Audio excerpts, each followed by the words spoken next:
Olá, galera do 8º ano, tudo bem? Vamos lá, roteiro de aprendizagem de espanhol nesse segundo bimestre. O que vocês irão ver? Simples, verbos irregulares. Verbos irregulares? Sim, verbos irregulares, não é bicho de 7 cabeças. Vocês sabem fazer isso. Como identificar o verbo se ele é regular ou irregular? Simples, olha só. Primeiro eu vou falar do verbo regular. Não escrevi aqui, mas vocês já vão saber. Como assim? Verbo regular, se liga. Amar. Primeiro você sabe que existe algo chamado na língua portuguesa, que até mesmo tem um pouco para espanhol, de forma nominal, que são as formas. Como assim são as formas nominais? Simples, infinitivo, particípio, gerúndio. Infinitivo são aqueles verbos são aquelas palavras que não são flexionadas, que se são tornadas como verbo, terminados em ar e i. Por exemplo, cantar, comer, partir, são considerados como infinitivos. Beleza? Então, amar, comer, ser, é um verbo que está no infinitivo. Sentir é um verbo que está no infinitivo.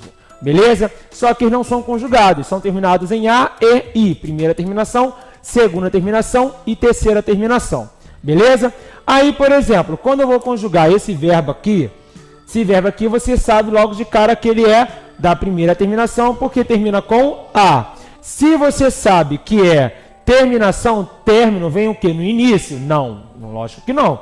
Vem no término. Qual é o término dele? A. Se é término A, então o que vem antes eu chamo de quê? Radical, a raiz verbal. Se o radical, na hora que eu for conjugar, não mudar em hora nenhuma, eu sempre vou considerar esse verbo aqui como verbo regular. Porque não mudou o radical. Então, se você conjugar o verbo e ele mudar o radical em alguma hipótese, então ele vai ser considerado como verbo irregular. Não mudou o radical? Verbo regular. Mudou o radical? Verbo irregular. Isso aqui eu não vou conjugar, porque vocês já conjugaram várias vezes na sala de aula e sabem que isso aqui é um verbo regular.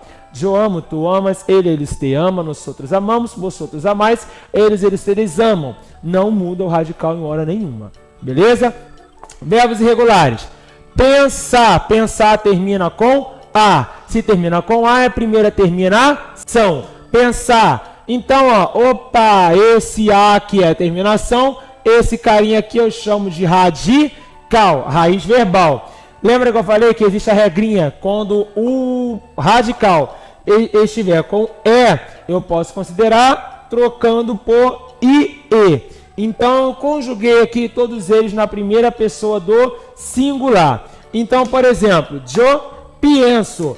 Olha aqui, eu tenho P, eu tenho P, eu tenho I, eu não tenho o I. Então, se eu não tenho essa vogal I no radical, ele não pode ser considerado como verbo regular. Logo, radical transformado, radical mudado, ele não vai ser verbo regular, ele vai ser verbo irregular. Assim aconteceu também como o verbo pedir, terminou em i, radical pede, só que eu tenho P-E-D. Eu tenho que seguir a mesma linha de raciocínio em relação ao radical. Eu pido. Opa, pido? Sim, tenho P, tenho P, tenho E, não tenho E. Tenho D, não tenho D. Então, ele não é verbo regular, ele é verbo irregular. Rugar. Quando tiver a U, eu passo para o E. O E, sim. Eu ruego. Opa, tem J, tem J, tem U, tem U. Tem E, não tem E. Se mudou o radical, que o radical aqui é J-U-G, se mudou o radical, ué, Jota, mas tem um G aqui. Tá, mas antes tem a letra E. Aqui em cima não tem letra E, então trocou. Se trocou, verbo regular. Beleza? Existem apenas dois pronomes que nunca irão mudar o o radical na hora da flexão. Como assim?